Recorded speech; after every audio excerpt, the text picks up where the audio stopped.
y el derecho de los dominicanos y los latinoamericanos al desarrollo económico y social, con apego y respeto a los principios de soberanía y autodeterminación que sustentan y hacen posible la convivencia pacífica de pueblos y naciones, para identificar y analizar los obstáculos que han impedido e impiden que alcancemos la condición de vida y la felicidad a la que somos acreedores.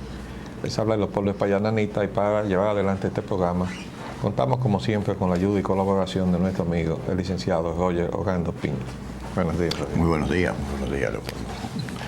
Vamos a adentrarnos de inmediato en nuestra agenda nacional del día de hoy. El primer tema es: el presidente Mejía viaja a los Estados Unidos. Hipólito tendrá encuentro con los criollos en Estados Unidos. El viaje se realizará desde el 26 de septiembre hasta el 5 de octubre. Es un viaje repentino. Ya le desearíamos nosotros pues buen viaje al presidente, y ojalá que no tenga nada que ver con ese chequeo rápido que se tuvo que hacer el otro día en Corazones Unidos. Vamos a seguir adelante. Guerra al terror lleva al mundo al borde del cataclismo. El gobierno dominicano se prepara para eventual ataque de Estados Unidos a Irak. Bush lanza doctrina de seguridad. Bueno, aquí trae la prensa, por boca del secretario de Finanzas, el gobierno se prepara para eventual ataque de Estados Unidos a Irak, y funcionarios dicen que de producirse una guerra, economía entraría en emergencia. Si ustedes tuvieron la gentileza de seguirnos hace ya un año y días, precisamente el 11 de septiembre del año pasado, nosotros les recomendamos al presidente Hipólito Mejía convocar de inmediato a su gabinete, a un consejo, y tomar medidas para prepararse para lo que podía venir. Y le dijimos en ese momento, no se sabe de dónde vino esta agresión, y puede haber venido de fuera de Estados Unidos o puede haber venido de dentro de Estados Unidos, porque hay que tener presente lo de Oklahoma City, el edificio Alfred Murrah. De modo que en ese momento le decíamos, si la agresión viene de fuera, el escenario puede ser más o menos controlado de lo que puede devenir. Ahí nos equivocábamos. Si viene de dentro, no se sabe entonces cuál va a ser la extensión y duración del conflicto que se va a desatar. Y cuando decimos que nos equivocábamos en nuestra apreciación respecto de lo limitado y definido que podía ser una respuesta a una agresión que viniera de fuera, es que no sospechábamos que se pudiera cometer el error de este enunciado de guerra al terror sin usted saber dónde está su enemigo. Y como los terroristas están en todas partes, y yo creo que una de las lecciones que se deberían sacar, porque está, en fin, todavía pasándose por la televisión de los Estados Unidos, es la entrevista o el seguimiento que se le ha dado a la visita del presidente Bush padre a la isla que él fue a bombardear durante la guerra con el Japón. Fue en la ocasión donde fue derribado la vida milagrosamente, sus compañeros perecieron. Y él ahora fue allí en un gesto de amistad con el pueblo japonés y dio una serie de declaraciones donde decía reflexiones precisamente sobre el hecho de que aquellos que eran sus enemigos de ayer eran sus amigos hoy. Pero parece como que eso se ha perdido de vista en los Estados Unidos, porque ha habido muchos amigos de ayer que hoy son sus enemigos. Es el caso de Saddam Hussein y es el caso de Osama Bin Laden. Y si uno ve lo que está pasando en estos días con Arabia Saudita, donde alguien que no se sabe a qué intereses responde, aunque uno puede hacer muchas presunciones, que pertenecía a la Rand Corporation y lo hicieron renunciar, se fue al Pentágono, obviamente por invitación, y dictó una charla donde definía a Arabia Saudita como enemigo de los Estados Unidos y como nido de todo el financiamiento al terrorismo. Y recomendaba que se incautaran de los bienes de Arabia Saudita en Estados Unidos y que además se apoderara a los Estados Unidos a través de la fuerza militar de los pozos petrolíferos de Arabia Saudita. Eso es una locura. Absurdo.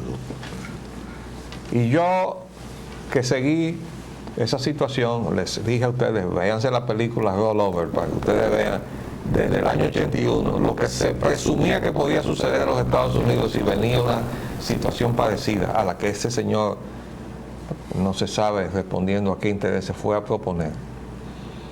El desastre mundial financiero que podía devenir. ¿Cómo restañar las heridas que produjo esa información? El Departamento de Estado dio muchas explicaciones, dio muchas excusas. Creo que hasta el vicepresidente dijo que esa no era la posición del gobierno de los Estados Unidos, pero es como cuando en un matrimonio los esposos se insultan y se agravian. Después es muy difícil volver a la posición anterior. Entonces así se destruyen las amistades. Arabia Saudita ha sido un amigo consecuente de los Estados Unidos de América. Ha mantenido el equilibrio de los precios del petróleo, saturando el mercado porque es la reserva más grande del mundo en petróleo. Y cada vez que OPEP ha repartido cuotas, Arabia Saudita siempre ha producido más allá de la cuota que le correspondía, y con eso ha ayudado a que los precios se mantengan bajo un nivel adecuado. Y se le va a pagar así ahora. Ya se había anunciado o enunciado una política de desplazamiento de Arabia Saudita para sustituirla por Rusia. ¿Recuerda que lo habíamos comentado? Sí, lo habíamos comentado hace unos programas. Y nos preguntábamos, ¿y cómo usted puede soltar al amigo de toda su vida para agarrarse del enemigo de toda su vida? Bueno, hasta ahorita, ¿no?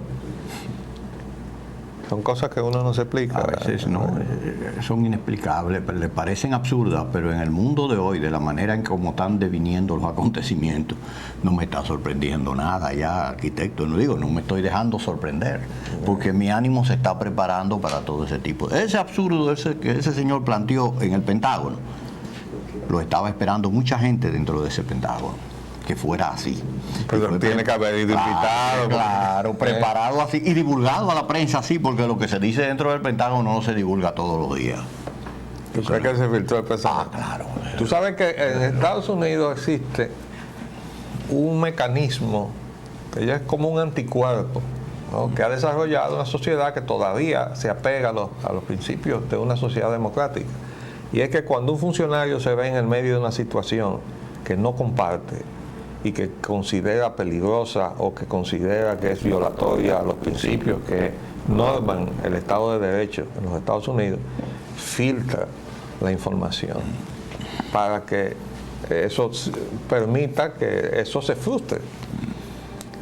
Pero tú lo estás planteando desde el otro ángulo, ¿no? Sí, exactamente. Filtrarlo para que camine. Filtrarlo para que vaya permeando y vaya preparando los ánimos y las opiniones. Bueno, lo cierto es que después de las dos informaciones que leímos al terminar la semana pasada sobre lo que hay ya planificado hacer con la segunda gran reserva petrolera del mundo, que es Irak, que ya tiene repartido cuáles son las empresas norteamericanas que van a entrar ahí y con qué cuotas y todo eso. Entonces uno tiene que pensar que algo está marchando muy mal en la definición de lo que son las prioridades o los objetivos de la política exterior de los Estados Unidos. Porque si eso va en la dirección del apoderamiento de los recursos petroleros del Medio Oriente, que hay que sumarle entonces los objetivos del Mar Caspio. Correcto. El petróleo que vendría a través de los oleoductos y gasoductos de Afganistán, razón de la guerra con Afganistán. Entonces uno tiene que pensar que no se está viendo las cosas más allá de la punta de la nariz. Habíamos dicho que una economía postrada como está la economía de los Estados Unidos después del tablazo que le dio el escándalo Enron Arthur Andersen, que recogimos también un artículo que decía con mucha propiedad que ese impacto había sido muchas veces peor que el de los atentados de World Trade Center, porque Wall Street se había recuperado de los atentados y no se ha podido recuperar del escándalo de Arthur Andersen. Y ahora hay mismo 6 comisiones por lo menos investigando todas las operaciones y transacciones que se han estado haciendo detrás de bastidores con el dinero de los que van a jugar de buena fe en la bolsa. Entonces, lo único que le falta es economía paralizada. Y ayer teníamos también, en el fin de semana, informaciones sobre la industria de los Estados Unidos, declinado. Y si en eso usted le va a meter encima un alza del costo del petróleo, los resultados son totalmente previsibles. Sin embargo, dice la opinión del señor director del FMI, usted la leyó. Si usted recuerda en este fin de semana que se pronunció en el sentido de que una guerrita de corto plazo, pues, aspecto coyuntural, le haría bien a la economía de los Estados Unidos y del mundo, opinó él. Pues eso se me escapó. Sí. ¿Y cuál fue el corto plazo que puso? Sí, ¿Una semana? No puso tiempo, pero él quiso decir como una cuestión de 4, 5, 6 meses quizás. Y que de ahí en adelante entonces la economía iba a despegar. Y yo le daría una semana. Una semana de prosperidad, mientras los precios del petróleo entran a las compañías que están tratando de hacer negocios, y de ahí en adelante el declive de la economía mundial. Vamos a ver quién tiene razón, si el señor representante del Fondo Monetario Internacional o nosotros, que aventuramos muy humildemente nuestra opinión aquí. Lo hemos venido haciendo, pero hasta ahora no nos hemos equivocado. No, hemos dado que Stiglitz llegó después de nosotros. Exactamente. Pero es bueno pronunciarse en este sentido. Mire, este titulacito, mientras usted iba hablando, yo iba captando este subtítulo que está aquí, que dice: el texto de la nueva estrategia divulgada inicialmente incluía, de la nueva estrategia del presidente Bush, el presidente no tiene intenciones de permitir que alguna otra potencia acorte la enorme ventaja que Estados Unidos ha logrado desde la caída de la Unión Soviética hace más de una década. Y aquí ese es el objetivo. Aquí se referirá a eso. Porque bueno, ninguna otra potencia puede referirse a Alemania, Francia, Gran Bretaña, quizá Unión Europea.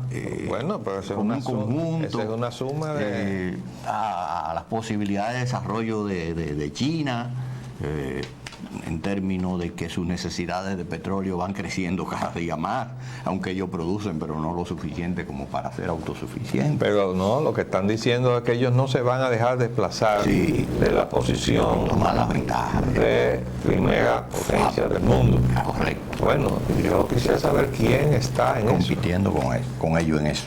¿Hay alguien en eso? Yo no lo veo, no lo percibo, creo que usted tampoco. Vamos a ver. Estados Unidos cambia la estrategia de su defensa. Un informe revela que debe atacar primero para conservar su supremacía militar. ¿A quién va a atacar? El problema es que un enunciado de guerra al terror, y vamos a tratar de definir el terror. En aquel artículo que yo le mandé a la revista Hoy, que se publicó días después de los atentados del 11 de septiembre, decíamos que, para los fines de entendimiento de la situación, que el terror era una arma que se utilizaba contra la población civil, precisamente para socavar la base de sustentación de los estamentos que son, digamos, preparados para la guerra. Usted le pone pánico a la población civil y socava el ánimo de la gente, sobre todo en una sociedad democrática. Bueno, entonces si uno dice los atentados del World Trade Center provocaron terror, y efectivamente han provocado terror, pero también provocó terror el atentado de Oklahoma City, y también provocó terror las intenciones que tenía el señor Goldstein, que fue detenido ahí en la Florida. Sí, con el arsenal. Con un arsenal donde tenía hasta ametralladora de calibre 50, porque iba a agredir todas las mezquitas musulmanas que había en la zona. Es decir, hay una tensión sumamente peligrosa internamente dentro de los Estados Unidos. El hecho de que se paralizara la carretera 75, se llama I-75, I-74. I-74 o I-75, no sé. Sí, porque había una denuncia de que había un grupo que tenía ya constituía un peligro. Y entonces se tomaron toda la providencia del lugar, se cerró la carretera hasta que se aisló el automóvil peligroso. Y después de tener paralizado prácticamente un día, o una mañana, o toda la parte de mañana y tarde de un día, la carretera, en lo que se averiguaba lo que era, finalmente resultó que no había nada. Y al otro día comentábamos nosotros, y la sociedad de los Estados Unidos va a poder vivir en esa situación indefinida de temor, de que cualquier cosita que llegue, que pudo haber sido, como en este caso, infundada. Ahora no se sabe si fue, porque decía que había sido una broma, pero la broma de quién fue, porque detuvieron a la que informó. Sí, y ella sostiene. Y no se sabe qué fue lo que pasó ahí, porque hay que presumir también que quizás por la misma situación de polarización que se está dando en el seno de la sociedad norteamericana, ahora los ciudadanos norteamericanos que no son de origen árabe o musulmán o de creencia musulmana, ven en sospecha a todo el que está ubicado dentro de ese contexto étnico. Pero no se puede vivir así, porque de ahí a llegar a acción o a producir violencia entre segmentos de la sociedad norteamericana que se ubica dentro de la religión musulmana o de ascendencia árabe y los que pertenecen a la ascendencia judía y que profesan la religión judía, y van a llegar a una guerra ahí en el seno, en el territorio de los Estados Unidos. Yo creo que el gobierno de Estados Unidos tiene que mirar hacia adentro, porque la guerra contra el terror puede darse en todas partes, y ya se ha dado dentro del territorio de los Estados Unidos y se ha dado en manos de ciudadanos norteamericanos, como fue el caso de Timothy McVeigh. Para no hablar del Unabomber, el tipo que repartía bombas por el correo, y el tipo también es un norteamericano neto, un profesor universitario que matemática, de alguna manera toda esa obsesión terrorista. Pero ha habido de todo. Entonces yo creo que cuando el presidente Bush ahora viaja y va a buscar y hacer ese gesto de amistad con el pueblo japonés, a donde él había ido con la intención de destruir y bombardear, aunque no fuera esas personas que estaban ahí. Lo mismo pasó con Vietnam. Muchos años después, entonces, McNamara, que fue el secretario de Defensa y el arquitecto de la agresión a Vietnam, fue a Vietnam humildemente a decir, estábamos equivocados. A pedir perdón. Y a decir que estábamos equivocados. Sí. Y además a decir cosas como esta, que el presidente Kennedy estaba a punto de ordenar el retiro de las tropas norteamericanas de Vietnam cuando fue asesinado. Así es. Y en el paso subsiguiente, todo el mundo conoce cuál fue. Inmediatamente tomó posesión el vicepresidente Lyndon Johnson, se escaló la guerra en Vietnam. Así es. Hasta que él culminó ¿con qué?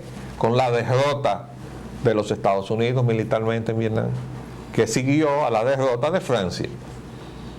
Y eso estaba predicho en la biografía de los hermanos Kennedy que yo tengo, cuando siendo Jack Kennedy senador viajó a Saigón, y el entonces encargado de negocios, un señor Gullion de Estados Unidos, allí le dijo: Francia va a perder esta guerra porque no está peleando contra el comunismo, sino contra el nacionalismo vietnamita. Y así mismo fue. Así mismo. Tenían 30 años peleando ahí y se fueron derrotados. Y entonces entre Estados Unidos para irse derrotados. Bueno, yo quisiera que esto de alguna manera ayudara a que se pensara con un poco más de profundidad sobre los riesgos inherentes. Vamos a hacer un paréntesis y vamos a volver en unos minutos.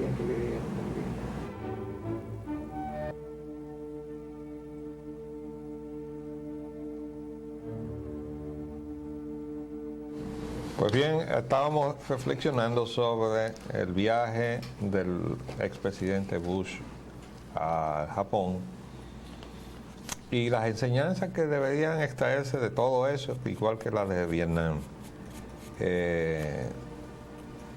Sobre todo por lo del acto de terror.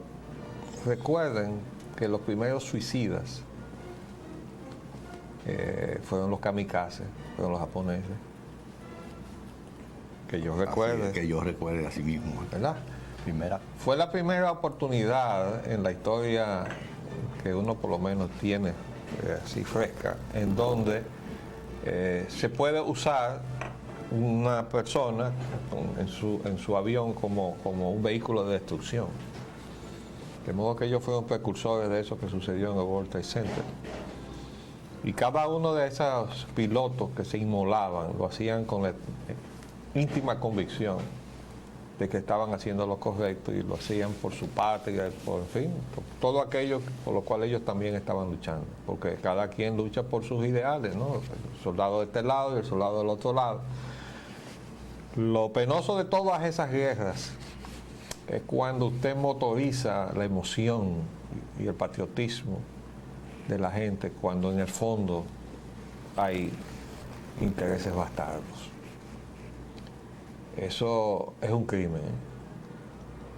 Y todavía los soldados que murieron en Vietnam y los vietnamitas que murieron en Vietnam en manos de los aviones y los soldados norteamericanos no saben cuál fue el motivo por el cual esas tropas fueron allá.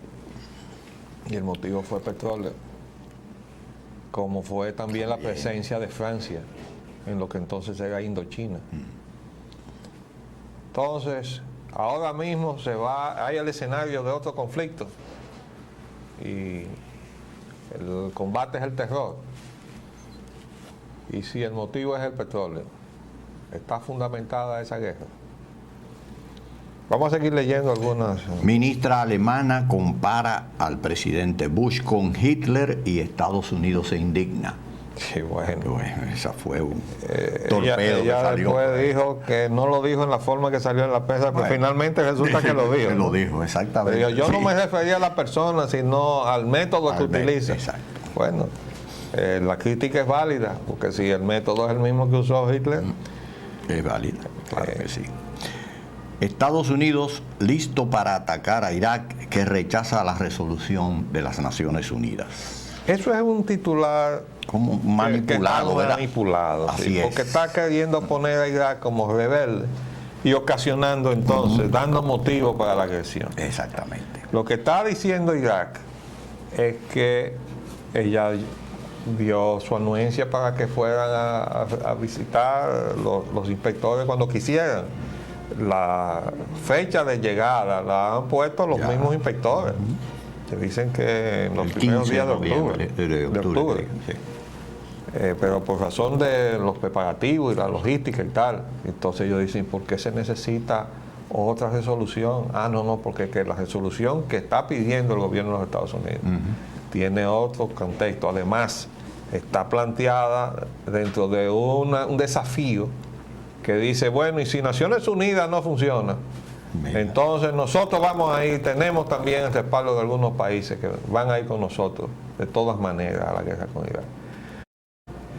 Y también el de la Corte Internacional de Penal. También está solo ahí. Está solito ahí también. Exactamente. Bueno. Entonces ahora va a ponerse de espalda a las Naciones Unidas. Va a destruir a las Naciones Unidas.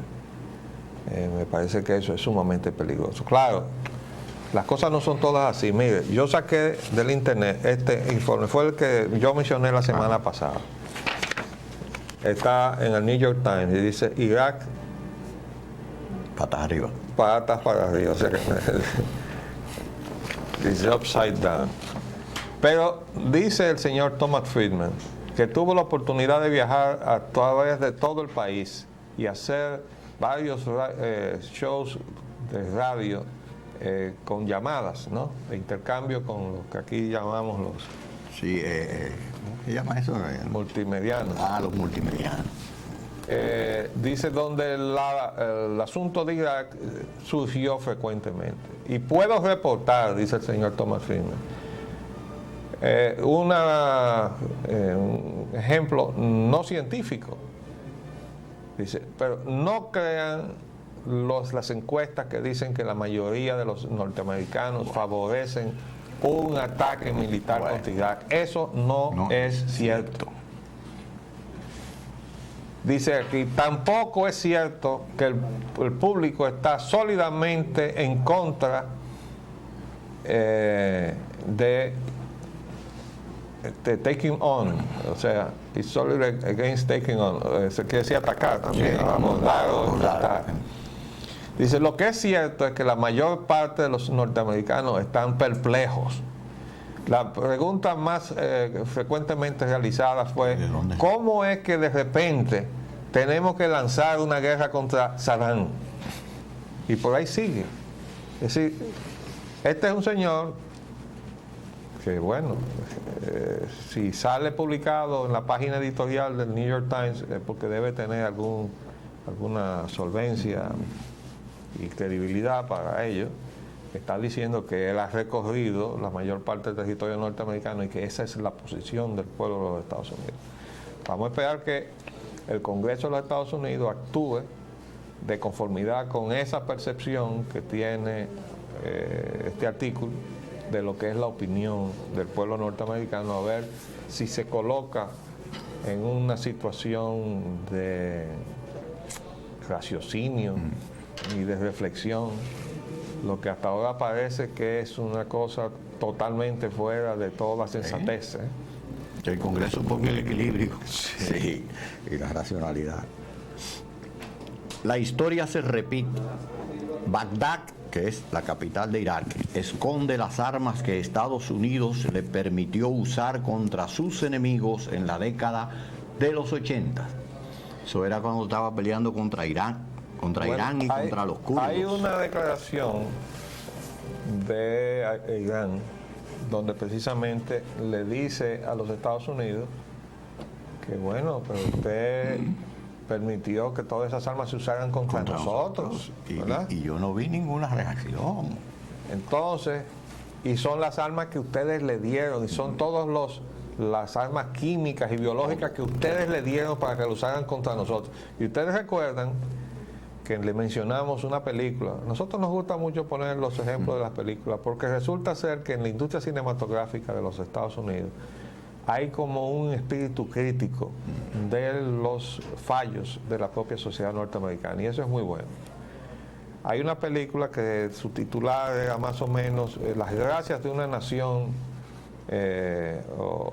muy agradecida, o algo así, no recuerdo bien, pero era un historial de lo que le pasó a los soldados que fueron a la guerra del tormenta del desierto, que regresaron con una serie de síntomas, que además se le trasladaron a sus familias.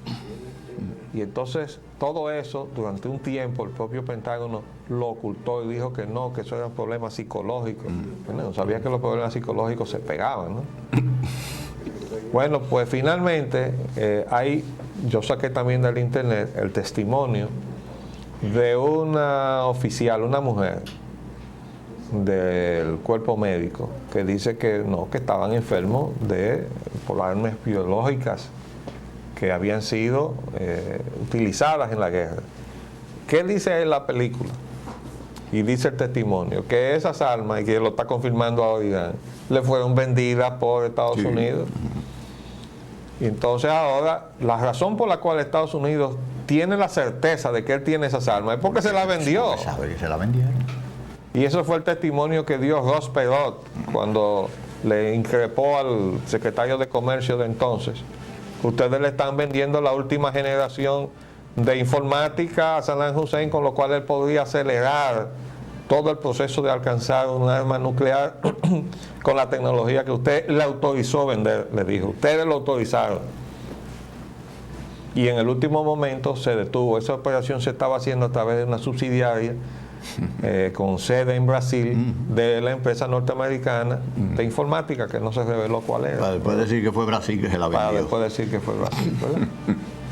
Entonces, ese es el problema, porque cuando los negocios se ponen por encima del interés general y sobre todo, no solamente el interés general de una nación, en este caso, la más poderosa, que se llama Estados Unidos, sino de la humanidad, entonces estamos transitando un camino sumamente peligroso. Entonces yo creo que eso es lo que tenemos que tener presente en este momento y mucha cabeza fría. Y otro dato al margen es que el director de la CIA en las operaciones de venta con Irak era el padre del actual señor presidente y expresidente, y que entró en una guerra contra Irak en su presidencia. La historia se repite. Bueno, ya estamos. Bien. George Bush busca apoyo de Congreso y las Naciones Unidas. ¿Qué significa cambio de régimen? Sí. Ese es un artículo muy interesante. Sí, ¿verdad? Está todo esto que significa cambio de régimen. Sí, una de las cosas que se ha dicho es que tenemos que cambiar el régimen. O sea, se está hablando casi como de una operación quirúrgica. Bueno, ¿no? Una cirugía. En Panamá tenemos que sacar a Hussein y poner otro tipo de régimen a gobernar a Irak, pero un régimen de las características que todos nos suponemos. No, pero fíjate bien, está planteándose ahora una especie de operación quirúrgica. Vamos a extraer, a cortar aquí, y entonces extraemos a Saddam Hussein, y entonces provocamos un cambio en la mentalidad de toda la gente, y le demostramos que nosotros no hemos ido a agredirlos a ellos, sino a sacar a Saddam Hussein. Y ya. Bueno, pero Dios mío, y esa es la percepción que se tiene de la realidad de lo que es Irak. Bueno, eso se lo pregunta precisamente el articulista del New York Times, y aquí está reproducido en el periódico dominicano de hoy, ¿no? ¿Qué significa cambio de régimen? Porque significa que no todo el mundo está perdido en los Estados Unidos con relación a lo que está en juego. Vamos a seguir. Legisladores de Estados Unidos apoyan ataque en contra de los iraníes. Esa es otra. Esos son aislados. Dijiste iraní. Pero iraquí, dije iraní. Sí, estaba iniciando otra guerra. Ajá. Sí. Por ahí va. La tercera es esta, ¿eh? Bueno, miren, ese es otro titular manipulado. Que yo saqué otra información de lo que realmente piensa el Congreso. El Congreso está cuestionando qué es lo que realmente debe hacerse en este momento. Y además está reflexionando sobre la experiencia de Vietnam. O sea que en ese debate que se está produciendo en el Congreso salió a relucir la experiencia de Vietnam. Y eso es lo que tiene que hacerse la sociedad norteamericana. No puede salir como aquí está lo que busca el presidente Bush, ¿no? Que por todos los medios, ¿no? Para sacar a Saddam Hussein. Bueno, pues eso es lo mismo que está haciendo Ariel Sharon, que por todos los medios quiere acabar con Yasser Arafat. Y ahora vamos a llegar ahí. Sí. Pero dice el Congreso en posiciones, vamos a decir, sí, encontradas con relación a la resolución sobre Irak. Sí. Y además hay otra serie de informaciones donde se ve que los legisladores están preocupados con esto por la repercusión que tiene, y así debe ser. O sea, se supone que allí está la gente de más experiencia de cada una de las comunidades que los han elegido precisamente para eso, aunque a veces también hay sus fallas en eso, ¿no? Pero bueno, vamos a esperar que el Congreso de los Estados Unidos actúe con la moderación que parece que no existe en el sector, por lo menos bélico, del gabinete del presidente Bush, porque hay otro sector que tiene una posición distinta. El ataque a Palestina. Arafat está preso en un agujero insoportable. Ante el corte de agua y de luz, dijo que prefería morir como mártir a rendirse. Bueno, la suerte es que ahí está lo que ni Estados Unidos ni Ariel Sharon están ponderando adecuadamente. Si convierten a Arafat en un mártir, se va a desatar un conflicto en donde posiblemente cada palestino se convierta en un terrorista. Si convierten a Arafat en un mártir, ya no se sabe lo que va a suceder ahí.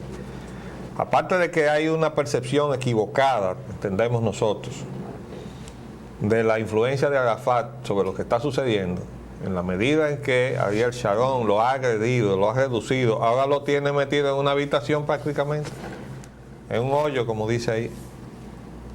Entonces, cada vez que se produce una manifestación de un atentado, él es responsable, él fue el que lo ordenó, pero ¿y cómo lo va a ordenar? ¿Y cómo lo va a detener?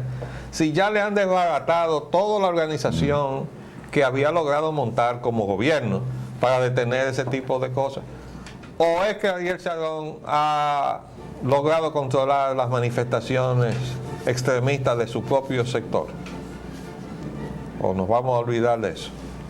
Entonces ese es el problema. Yo creo que la similitud de las dos situaciones debe hacer pensar tanto y sobre todo a los Estados Unidos, y hacer pensar a un sector de Israel de que no pueden seguir teniendo como cabeza y representante de su manera de pensar y de lo que piensan que debe ser el futuro del Medio Oriente a ese señor que se llama Ariel Sharon, porque lo que va es a desatar una guerra sangrienta que va a ser muy difícil de detener si sigue por ese derrotero. Esa guerra está en pie, aunque de baja intensidad todavía, pero cuando cobre un cuerpo... Si matan a Arafat y lo convierten así como él dice, yo prefiero morir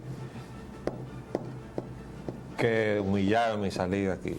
Entonces lo van a convertir en un mártir. Parecen ir el camino de hacerlo morir por inanición. Bueno, como quiera que él muera, si muere ahí sin salir, lo convierten en un mártir. Y esperen lo que viene. Dice aquí, legisladores de Estados Unidos apoyan ataques en contra de iraquíes. Hay legisladores que están en eso, pero no quiere decir que todos. Entonces poner eso así, ni el Congreso es como decir que todos los legisladores están en esa posición. Eso es lo que se llama manipular un titular, ¿verdad? Eso no es así. Arafat está de nuevo aislado en cuartel general de Ramallah. Los israelíes destruyen edificios del complejo de oficinas palestinas, todos los edificios alrededor, los dejaron paraditos, nada más que solamente donde donde él está. Israel aísla más a Arafat. Nadie se va a entregar, dijo Arafat. Hay 50 y tantos con él ahí dentro que los israelíes califican de terroristas. Bueno, temas nacionales. El caso del expresidente Alemán. Alemán es el expresidente de Nicaragua. Hija y esposa de Alemán llegan a República Dominicana. Ambas están acusadas, junto al expresidente de Nicaragua, por malversación de fondos públicos. Bueno, este es un caso que es ilustrativo de lo que pasa en Latinoamérica y también pasa en la República Dominicana. El señor Alemán dice que lo están persiguiendo políticamente. Bueno, él está condenado por su propio partido y él dice que lo está persiguiendo políticamente el gobierno. Lo que pasa es que hay que acabar con la impunidad aquí en Latinoamérica, y en este país tiene que acabar con la impunidad, tiene que acabarse con la impunidad por no haberlo hecho el presidente Hipólito Mejía al día siguiente de tomar posesión y darle estos 2 años de compás a Leonel Fernández y al grupito. No hablo del PLD entero, estoy hablando del grupito que gobernó junto con Leonel Fernández ahí en el Palacio Nacional. Por darle la oportunidad de sentirse que habían escapado a la acción de una investigación, ahora ellos dicen que lo están persiguiendo, que se está politizando el problema de la electricidad. Dice ahora por ahí. Sí, vamos a seguir leyendo. Leonel Fernández.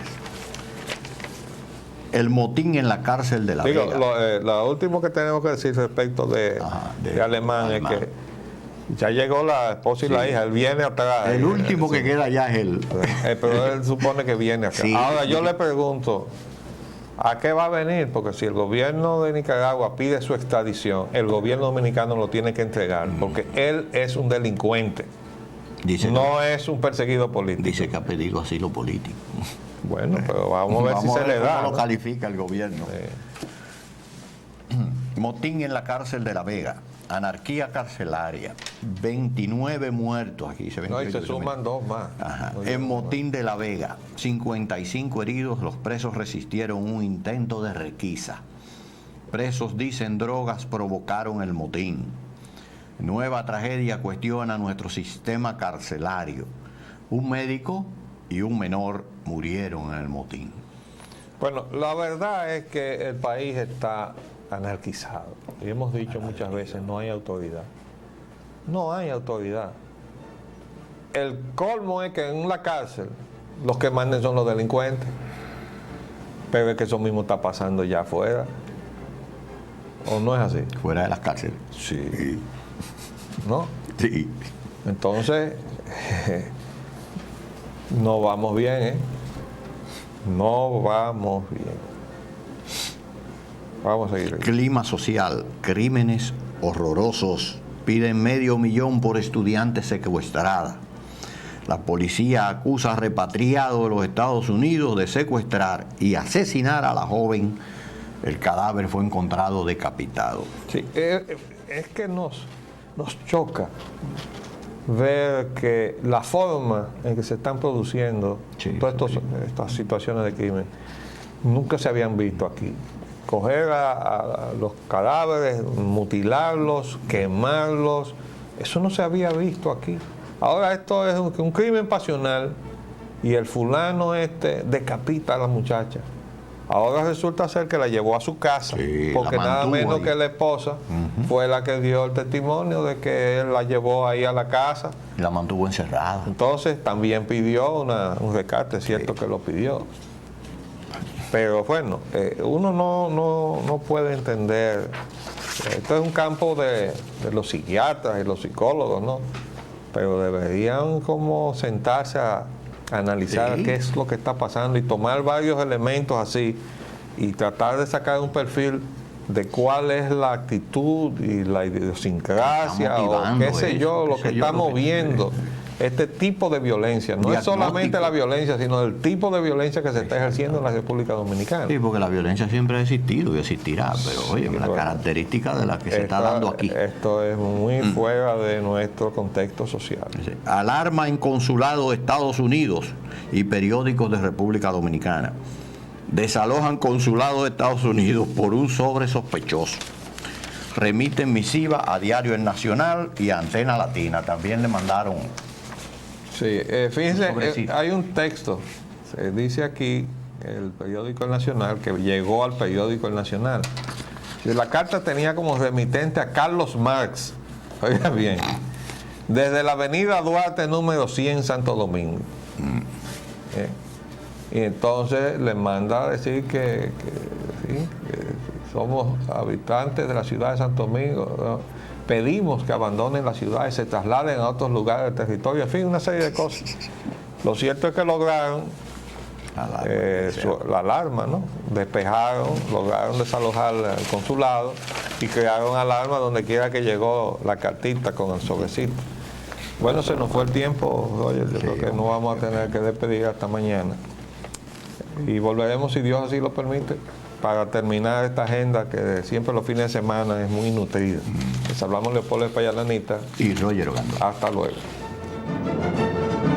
Agenda Nacional les llega en vivo de lunes a viernes de 11 de la mañana a 12 meridiano y es grabado y retransmitido de 12 a 1 de la madrugada por esta misma emisora. Se transmite en la costa este de los Estados Unidos de América por el canal 513 de Time Warner en los estados de Nueva York y New Jersey y por el canal de AT&T para los estados de Massachusetts y de Maine y las ciudades de Nueva York, New Jersey y Boston.